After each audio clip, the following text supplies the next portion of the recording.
Hello and welcome to my channel. आज हम बनाएंगे रक्षाबंधन की खास मिठाई घेवर, और वो भी बहुत ही आसान तरीके से।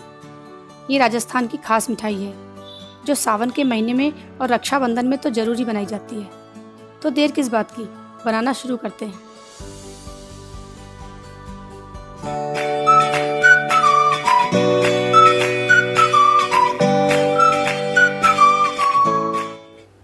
रबड़ी घेवर बनाने के लिए सबसे पहले हमें इसकी एक रबड़ी तैयार करनी होगी। इसके लिए मैंने यहाँ पर एक पैन में 1 कप दूध और दूध की थोड़ी सी मलाई वो भी इसमें ऐड कर दी है। गैस की फ्लेम को ऑन कर दिया है। अब हम लगातार चलाते हुए दूध को गाढ़ा करेंगे। दूध फटाफट से गाढ़ा हो जाए और रबड़ी बन जाए, इसके लिए मैं यहाँ पर 3 चम्मच मिल्क पाउडर का यूज़ कर रही हूँ। मिल्क पाउडर से दूध में थोड़ा जल्दी गाढ़ापन आता है और रबड़ी जल्दी बन जाती है। एक बार आप भी ज़रूर ट्राई करिएगा।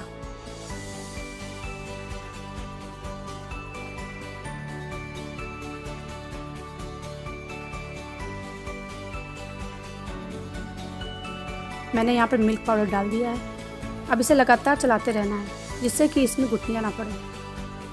इस तरह से गैस की फ्लेम को मीडियम टू हाई रखिए।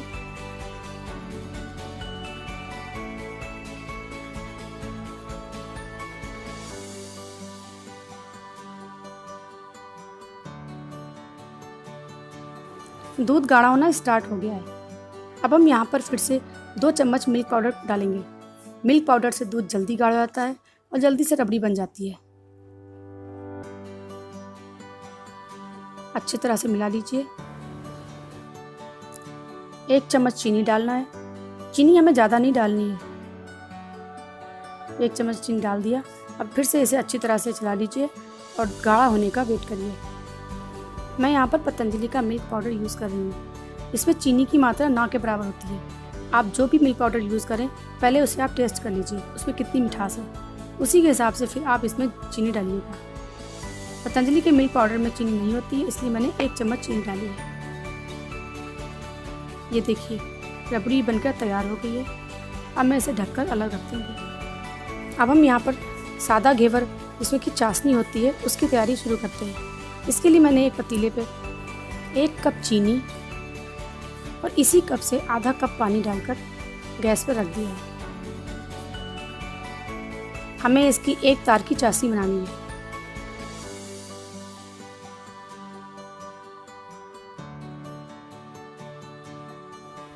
हमारी चाशनी बनना शुरू हो गई है। यहाँ पर हम आधी चम्मच नींबू का रस इसमें डाल देंगे। नींबू का रस डालने से चाशनी जमती नहीं है।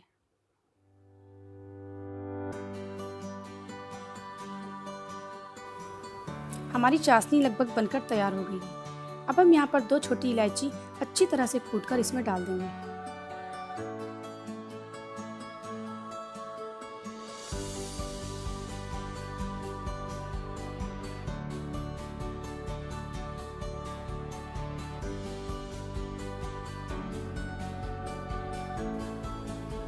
हम चाशनी में एक तार चेक कर लेते हैं। इस तरह से हमारी चाशनी बनकर तैयार हो गई है। अब हम इसे ढककर रख देंगे। आज हम यहाँ पर बहुत ही आसान तरीके से घेवर बनाएंगे। इसके लिए हम एक मिक्सी की जार पे 2 चम्मच देसी घी डालेंगे।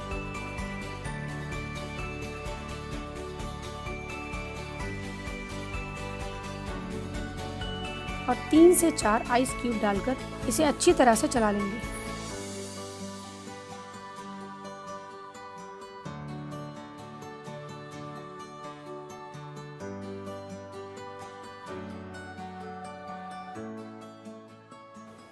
इस तरह से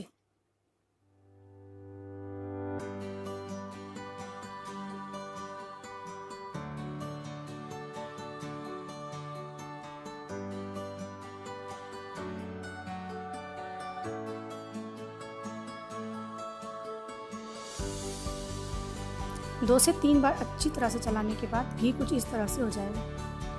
ये देखिए बिल्कुल मक्खन की तरह हो गया।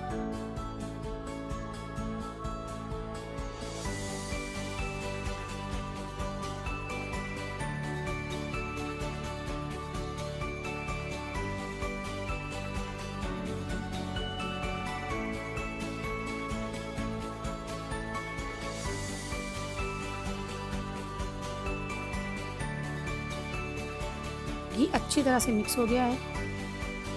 अब हम इसमें 1/4 कप दूध डालकर फिर से एक बार चला लेंगे। ये वाला जार मुझे कुछ छोटा लग रहा था, इसलिए मैंने आगे के काम के लिए बड़े वाले जार का यूज़ किया है। ये देखिए, मैंने इसमें दूध डालकर अच्छी तरह से फेंट लिया था। अब हम यहाँ पर आधा कटोरी मैदा लेकर इसे 1-1, 2-2 चम्मच इसमें डालकर फेंटते जाएंगे। हमें एक साथ सारे मैदे को नहीं डालना है, 1 या 2 चम्मच डालना है, फिर से इसे फेंटना है और फिर से 1 या 2 चम्मच डालकर फेंटना है। ऐसा करने से इसका एक अच्छा सा स्मूथ सा पेस्ट बन जाएगा।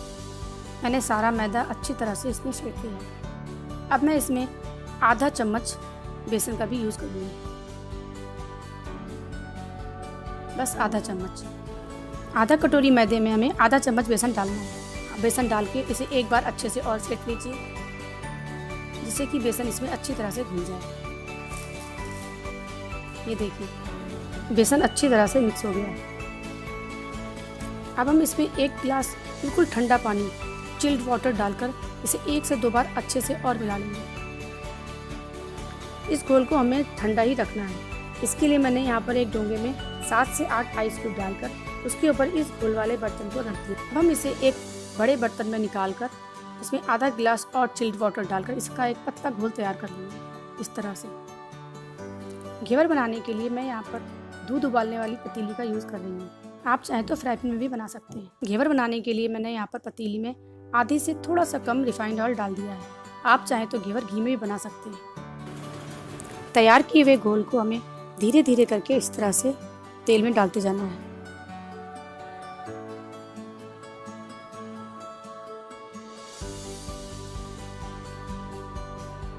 गैस की फ्लेम को हमें भगोने के तले के बराबर ही रखना है। हल्का सा पकने के बाद हमें घोल को दोबारा से फिर इसमें डालना है। घोल को धीरे धीरे करके छोड़ना है, इस तरह से। जब तक आपको जाली में जगह दिख रही है, आप उस जगह पर घोल को डालते जाइए।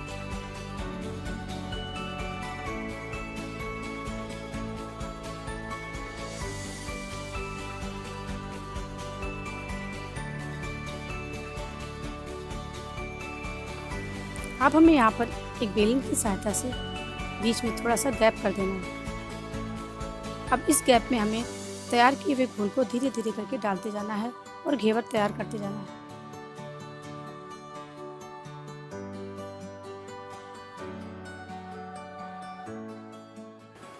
ये देखिए, घेवर बनकर बिल्कुल अच्छी तरह से तैयार हो गया है। अब हमें चाकू की सहायता से इसे किनारों से छुड़ा लेना है, जिससे कि इसे निकालने में आसानी हो जाए। अब मैं बेलन की सहायता से इसे उठाकर निकाल लूँगी। इसमें अभी बहुत सारा तेल है, इसलिए मैं थोड़ा सा इसको जाली में रखकर तेल को निकलने के लिए रख दूँगी।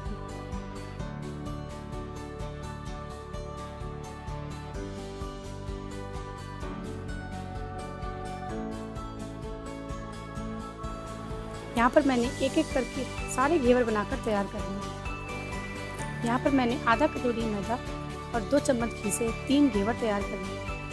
अगर आप ज़्यादा घेवर बनाना चाहते हैं तो मैदा और घी की मात्रा को डबल कर दीजिए। तैयार किए हुए सारे घेवर को 1 से 2 घंटे के लिए ऐसे ही छोड़ दीजिए। सारा तेल उतरकर प्लेट में आ जाएगा। अब हम इसे सर्व करते हैं। इसके लिए सबसे पहले मैंने इसके ऊपर चाशनी लगाई, फिर अपनी तैयार की हुई रबड़ी को इस पर अच्छे से फैला दिया। रबड़ी फैलाने के बाद मैंने दूसरे वाले घेवर को भी इसके ऊपर रख दिया। इसे मैं सादे घेवर की तरह ही रखूँगी। मैंने इसके ऊपर सिर्फ चाशनी लगाई। अब ये मैंने तीसरे वाले घेवर को रखकर उसमें हल्की हल्की चाशनी लगाकर फिर मैंने उसके ऊपर रबड़ी फैला दिया है। रबड़ी हमें अच्छे से फैलानी है, क्योंकि रबड़ी घेवर का मज़ा रबड़ी से ही आता है। ये देखिए, मैंने हर तरफ अच्छी तरह से रबड़ी लगा दी है। अब इसे सजाने के लिए मैं यहाँ पर कुछ कटे हुए बादाम, केसर के धागे और चांदी का वर्क लगा रही हूँ। आप अपनी पसंद से इसकी सजावट कर सकते हैं।